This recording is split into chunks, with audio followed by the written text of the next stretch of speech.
एक समय की बात है।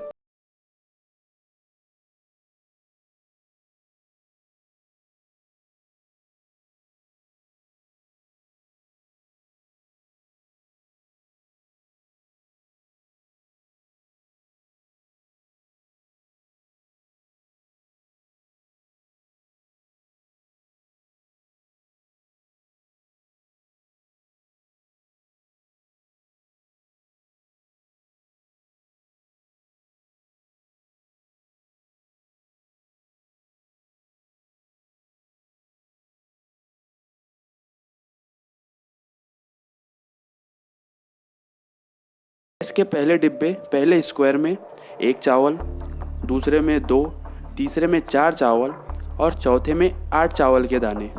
इसी तरह बढ़ते हुए जब तक के आखिरी डब्बे तक ना पहुंच जाए। इस शर्त से राजा थोड़ा नाराज हो गया। क्या राजा उसकी ये शर्त कबूल करेगा? ये जानने के लिए वीडियो लास्ट तक ज़रूर देखना। मेरा नाम है एराज और आप देख रहे हैं आपका अपना यूट्यूब चैनल एक्सप्लोरिंग मैथ्स। तो चलिए देखते हैं।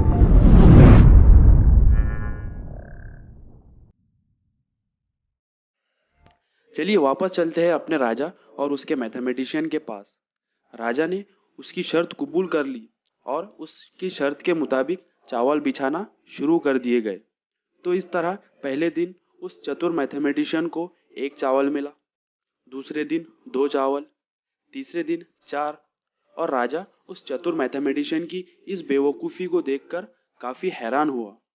अब अगर हम इसी तरह आगे बढ़ते रहे तो छठे दिन मैथमेटिशियन को चावल के 32 दाने मिले, 8वें दिन 128 दाने और 16वें दिन उसे 32,768 चावल के दाने मिले, जो कि लगभग 1 किलो चावल है। पर जल्द ही चावलों की संख्या बढ़ती गई और राजा बेचैन होता गया। जल्द ही राजा को एहसास हुआ कि उसे अपना वादा रद्द करना होगा। उसके पास मैथमेटिशियन को देने के लिए उतने चावल नहीं है। अब अगर राजा को अलजेब्रा की थोड़ी भी नॉलेज होती तो वो इस स्थिति में नहीं होता जहां वो अभी है। आइए देखते हैं मैथमेटिशियन ने ये मज़ेदार गेम कैसे खेला। पहले स्क्वायर में 1, दूसरे में 2, तीसरे में 2 × 2 जो होता है 4, चौथे डिब्बे में 2 पावर 3 जो होता है 8। तो इस हिसाब से 64वें स्क्वायर में कुल दाने होंगे 2 की पावर 63, यानी ये नंबर है ना। कितनी बड़ी संख्या है। पर कहानी का अंत कुछ अच्छा नहीं हुआ। न सिर्फ राजा अपना वादा ना रख पाया, बल्कि वो मैथमेटिशियन से इतना तंग आ गया कि उसने उसका सर कलम कर दिया। राजा ही की तरह हम में से कई लोग अलजेब्रा का महत्व, उसकी इम्पोर्टेंस नहीं समझते, है ना। ये कुछ ऐसी चीज़ है जिस पर हम स्कूल में काफ़ी मेहनत करते हैं और जैसे ही असली ज़िंदगी में आते हैं उसे छोड़ देते हैं। लेकिन आज हम अलजेब्रा को देखने का नज़रिया बदलते हैं और इसे देखते हैं एक रहस्यमय की तरह, एक अनजाने एक्स की तलाश में। अलजेब्रा हमारी रोज़मर्रा की ज़रूरतों में बहुत काम आता है, जैसे किचन में कुछ नापने में हो या नाप को बदलने में हो।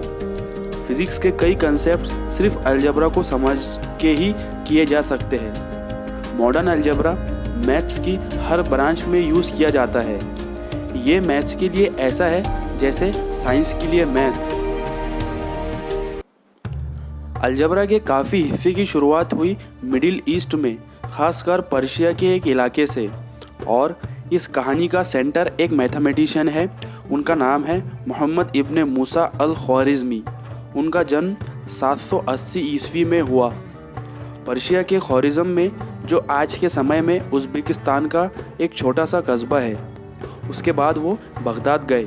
बगदाद में अब्बासी खलीफ का राज था। उन्होंने उस समय वहाँ एक शानदार साइंस लैब के जैसा एक सेंटर बनवाया था, जिसका नाम था हाउस ऑफ विजडम। उस समय दुनिया की पढ़ाई लिखाई, एजुकेशन का सेंटर यही था। अल ख्वारिज़मी की प्रतिभा को इस माहौल में काफ़ी निखार मिला।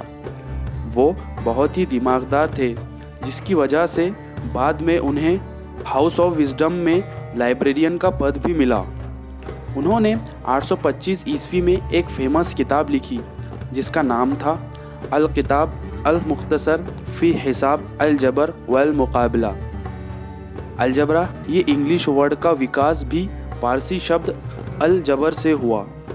अल ख्वारिज़मी की किताब ने एक नई बुनियाद रखी और वहीं से अलजबरा को एक सब्जेक्ट, एक विषय के तौर पर लिया गया। उनकी किताब का नाम ही अलजबरा के इस्तेमाल को बताना शुरू कर देता है। आइए जानते हैं ज़रा करीब से। अल ख्वारिज़मी की किताब का नाम था फ़ी हिसाब अल जबर वल मुकाबला। अरबी में जब्र अलजबरा का एक बराबरी का शब्द है।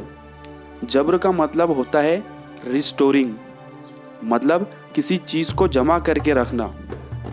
एक इक्वेशन लेते हैं यहाँ, x - 2 = 12। अब हम 2 को लेफ़्ट साइड से राइट साइड ले जाएंगे और 12 में जोड़ देंगे तो x बराबर 12 + 2 यानी x बराबर 14। तो यहाँ पर हमने 14 को x में जमा करके रखा, रिस्टोर करके रखा। अगला शब्द मुकाबला, जिसका मतलब है बैलेंसिंग, संतुलन या इक्वेशन की दोनों ओर के एक जैसी संख्याओं को काटने का एक तरीका।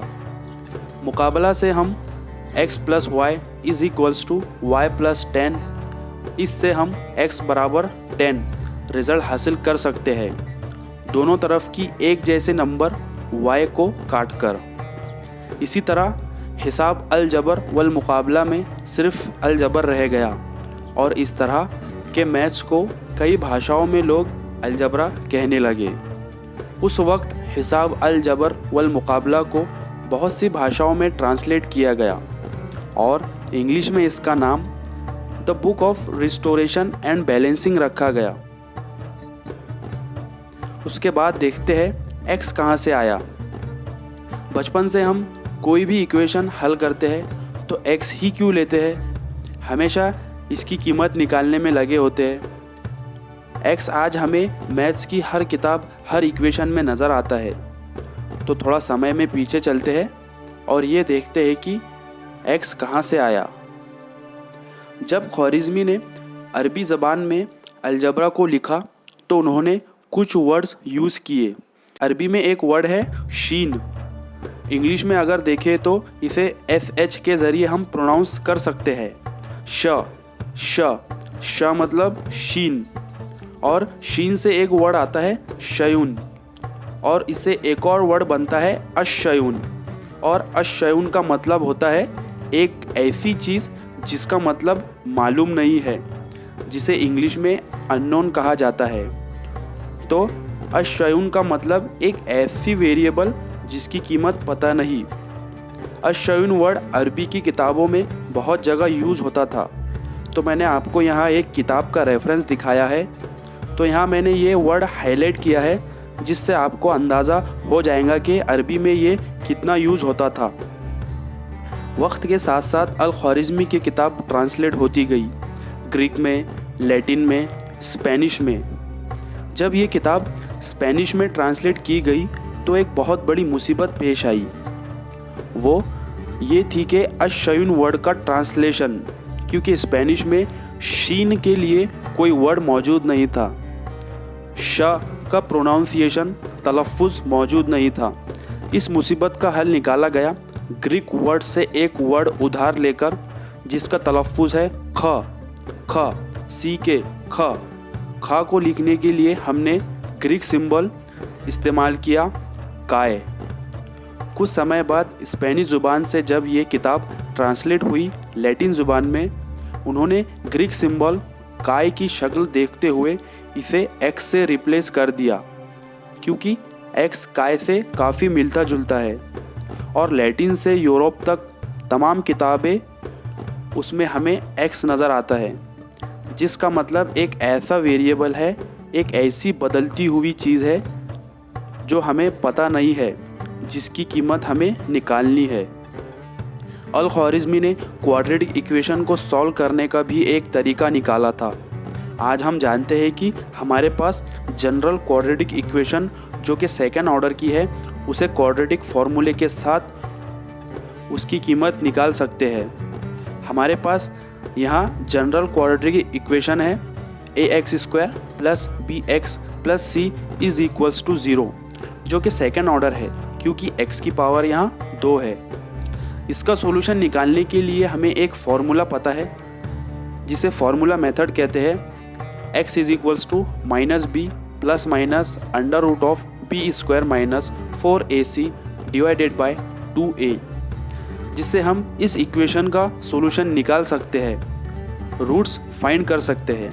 इससे आपको अंदाज़ा हो गया होगा कि अल-ख्वारिज़मी ने न सिर्फ अलजबरा की बुनियाद रखी बल्कि उन्होंने first order second order equation को हल करना, उनके रूट्स फाइंड करने का भी तरीका बताया जो हम आज तक इस्तेमाल करते हैं। तो उम्मीद करता हूँ आपको अलजबरा पर बनी ये वीडियो पसंद आई होंगी और अब आपको समझ आ गया होगा कि हम अलजबरा में एक्स क्यों इस्तेमाल करते हैं, अलजबरा कहाँ से आया और हम फादर ऑफ अलजबरा किसे कहते हैं। वीडियो लास्ट तक देखने का शुक्रिया।